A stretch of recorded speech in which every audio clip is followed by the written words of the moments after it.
Good morning students. In this video we will discuss about physical properties of metals and non-metals. Students, in class 9th you have studied about elements कि nature में number of elements पाए जाते हैं, तो उनको classify किया गया है metals and non metals. So metals क्या है? Aluminium, lead, copper, sodium, potassium etcetera. और नॉन मेटल्स क्या है? Carbon, sulphur, phosphorus etcetera. So firstly we will study about metals. आप अपने आसपास मेटल्स देखते हैं, iron, nickel, gold, platinum, copper, silver, tin, lead etcetera. So basically we will start with physical properties of metals. So metals are lustrous.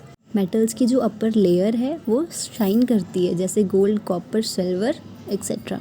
Metals की density high होती है क्योंकि जो मेटल है वो सॉलिड फॉर्म में होता है. सॉलिड होने की वजह से मॉलिक्यूल्स क्लोज होते हैं, और जब मॉलिक्यूल्स क्लोज होते हैं वो सॉलिड फॉर्म में होगा. सॉलिड मीन्स उसकी डेंसिटी क्या होगी? High.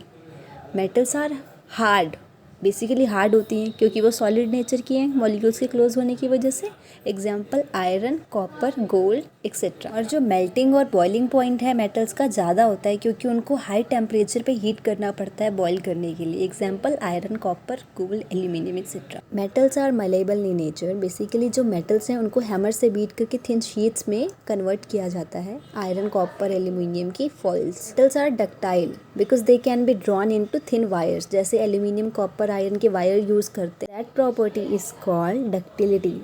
Metals are good conductor of heat as well as electricity. हम घरों में जितनी भी वायर्स यूज़ करते हैं वो मेटल्स की होती हैं because metal are good conductors क्योंकि उनमें से करंट और हीट दोनों पास कर सकते हैं. For example gold, copper, silver, aluminium etcetera.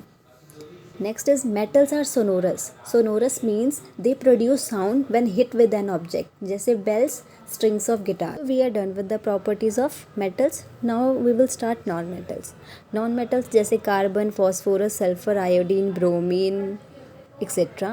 Physical properties of non-metals. अब नॉन मेटल्स मेटल से बिल्कुल अलग होती हैं. जब इनको हैमर से बीट किया जाता है तो ये छोटे पीसेस में ब्रेक डाउन हो जाती हैं, इसलिए ये ब्रिटल नेचर की हैं, जैसे phosphorus and sulphur. Next is ductility. Non metals non ductile होती हैं क्योंकि इनसे वायर नहीं बना सकते. सिलिकॉन और बोरोन इसके एग्जांपल्स हैं. Next is sonority. जो नॉन मेटल्स है सोनोरस नहीं होती क्योंकि जब इनको किसी और चीज़ से हिट करते हैं तो ये ब्रेक डाउन हो जाते हैं, और इनकी डेंसिटी भी बहुत लो होती है, जैसे हाइड्रोजन और कार्बन. जो नॉन मेटल्स है उनकी डेंसिटी कम होती है, मॉलिक्यूल्स दूर दूर होते हैं, इसलिए ये सॉफ्ट नेचर की होती हैं, जैसे कार्बन, फॉस्फोरस. और इनका मेल्टिंग और बॉइलिंग पॉइंट भी लो होता है एज़ कम्पेयर टू मेटल्स, जैसे ब्रोमीन, फ्लोरीन का. और ये bad conductor of heat and electricity हैं. इनमें से कंडक्टिविटी नहीं होती, जैसे आयोडीन एक्सेट्रा. तो कुछ एलिमेंट्स ऐसे हैं जो एक्सेप्शनल केसेस हैं, जैसे वो मेटल्स और नॉन मेटल्स की प्रॉपर्टी फॉलो नहीं करते पर वो मेटल्स और नॉन मेटल्स की कैटेगरी में आते हैं. सो सभी non metals bad conductor of electricity हैं, लेकिन जो कार्बन नॉन मेटल उसका जो एलोट्रॉप है वो कंडक्टिविटी करता है. So this is exceptional. So कोई भी नॉन मेटल शाइन नहीं करती, लस्ट्रस नहीं होती, बट आयोडीन एक ऐसा नॉन मेटल है जिसकी सरफेस शाइनिंग होती है मेटल्स की तरह. सो मेटल्स हार्ड होती है, लेकिन जो अल्कली मेटल्स हैं जैसे लिथियम, सोडियम, पोटाशियम ये सॉफ्ट होती हैं.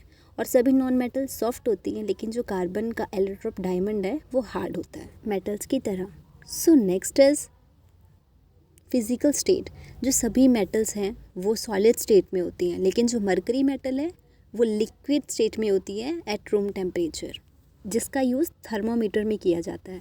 सो सभी मेटल्स की डेंसिटी हाई होती है क्योंकि मॉलिक्यूल्स क्लोज होते हैं, सॉलिड स्टेट में होता है. लेकिन जो एल्कली मेटल्स हैं लिथियम, सोडियम, पोटाशियम इनकी डेंसिटी लो होती है एज नॉन मेटल्स. नेक्स्ट, जो मेटल्स हैं सॉलिड होती हैं इसलिए इनका मेल्टिंग और बॉइलिंग पॉइंट हाई होता है, लेकिन जो एल्कली मेटल्स हैं सोडियम, पोटाशियम, सीजियम, गैलियम इनका मेल्टिंग पॉइंट बहुत लो होता है कि अगर इनको अपने हाथों पे रखो तो ये मेल्ट हो जाती है. ऐसे ही जितनी भी नॉन मेटल्स हैं उनका मेल्टिंग और बॉइलिंग पॉइंट लो होता है, लेकिन जो डायमंड है allotrope of non metal carbon उसका मेल्टिंग पॉइंट लो होना चाहिए, लेकिन डायमंड का मेल्टिंग पॉइंट बहुत हाई होता है. We are done with exceptional cases of metals and non metals.